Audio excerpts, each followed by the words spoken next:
நாளைக்கு எத்தனை மணிக்கு வராரு? கரெக்டாக எக்ஸாக்ட் எங்கேருந்து வராரு? 8:45க்கு எங்களுடைய அறிவிப்புகள் இருக்குது நாளைக்கு காலையில். ஸோ முதலாவதாக நாமக்கல், அதற்கப்புறம் கரூரில் இருக்கும். சார் இங்கே சேலத்துலேருந்து வராங்களா? அதெல்லாம் எங்களோட அறிவிப்பில் வரும். ஏன்னா அந்த பயண திட்டங்களை குறித்து அறிவிப்புகள் இன்னும் கொஞ்சம் நேரத்தில் பிரஸுக்கு கொடுப்போம். எப்படின்றத அறிவிச்சோம். இல்லை, எங்களுடைய கட்சி நிர்வாகிகளுக்கும் பொதுமக்களுக்கும் 8:45 அறிவிப்பு கொடுத்துருக்கு. ஸோ அதுலேருந்து ஒரு சில மணி நேரங்களுக்குள்ளே வந்துடுவார். எல்லா இடத்துலையும் அதே மாதிரியான இப்போ எங்களுக்கு கொடுத்த நிபந்தனைகள் எந்த மாற்றமும் இல்லை. பழைய முதல்ல என்ன கொடுத்தாங்களோ அதே தான் கொடுத்துருக்கு. எங்களுக்கு மாநாட்டிலேருந்து இதே மாதிரி தான் இருக்குது.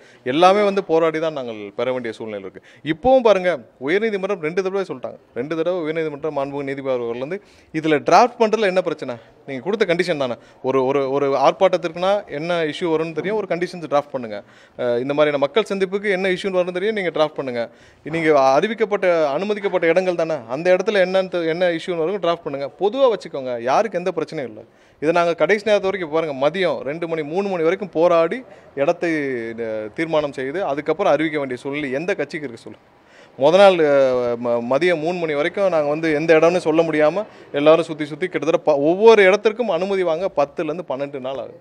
எங்களுடைய மொத்த நிர்வாகிகளும் எங்கள் பொதுச் செயலாளரும் எல்லாரும் 10 நாள் 12 நாள் மாவட்ட கண்காணிப்பாளர் அலுவலகத்துக்கும் டிஎஸ்பி அலுவலகத்துக்கும் இங்கே இருக்கிற கமிஷனர் அலுவலகத்துக்கும் சுற்றி வந்து தான் வாங்க வேண்டியிருக்கு.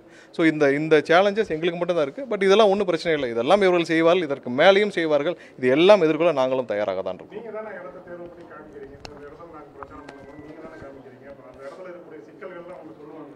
இல்லை, சொல்கிறதுல எந்த தப்பு இல்லை. எல்லாருக்கும் அதே மாதிரி சொல்லுங்கன்னு தான் சொல்கிறோம். எங்களுக்கு சொல்கிறதுல வந்து தப்பு இல்லை. எல்லாருக்கும் அதே மாதிரி சொல்லுங்கள். எல்லாருக்கும் என்ன பிரச்சனை இருக்குன்னு சொல்லுங்கள். எல்லாருக்கும் இருக்கிற கண்டிஷன்ஸ் கண்டிப்பாக நாங்கள் எடுத்துக்கொள்ளும். ஏன்னா எங்களுக்கும் என்றைக்கும் மக்களுக்கு எந்த தொந்தரவு வரக்கூடாது, மக்களுக்கு எந்த வித இடையூறும் இருக்கக்கூடாது தான் எங்களுடைய விருப்பம். சனிக்கிழமை மட்டும்தான் பிரச்சாரம் பண்ணக்கூடிய ஆளுங்க இருக்கிறாங்க அப்படின்னு எப்படி பார்க்குறீங்க? முதல்ல அவர் தூங்கி எந்திரிக்கட்டும், அவர் நேரத்துக்கு வரட்டும். அவருடைய துறை என்னன்னு இப்போ இருக்கிற இங்கே இவ்வளோ பேர் இருக்கீங்க. அவர் அமைச்சராக ஒரு துறை இருக்கார். அந்த துறை என்ன செஞ்சிச்சுன்னு உங்களுக்கு யாருக்கு தெரியுமா? யாராவது ஒருத்தர், இங்கே இருக்கிற நண்பர்கள், பல பத்திரிகை நண்பர் இருக்கீங்க, யாராவது ஒருத்தர் அவர் அமைச்சராக இருக்க துறை பேரை சொல்லிடுங்க. அந்த லட்சத்தில் அவர் ஒரு துறையை கிட்டத்தட்ட 3 வருஷமாக அமைச்சராக இருக்கிறார். முதல்ல அவர் துறையில் என்ன இருக்காருன்னு தெரிஞ்சுக்கிட்டோம். அவருடைய வேலை என்னன்னு தெரிஞ்சுக்கிட்டோம். அவர் தெரிஞ்சுக்க வேண்டிய விஷயங்கள் 1000 இருக்குது. முதல்ல தூக்கத்துலேருந்து எந்திரிக்கட்டும், அப்புறம் மற்றதை பேசுவோம்.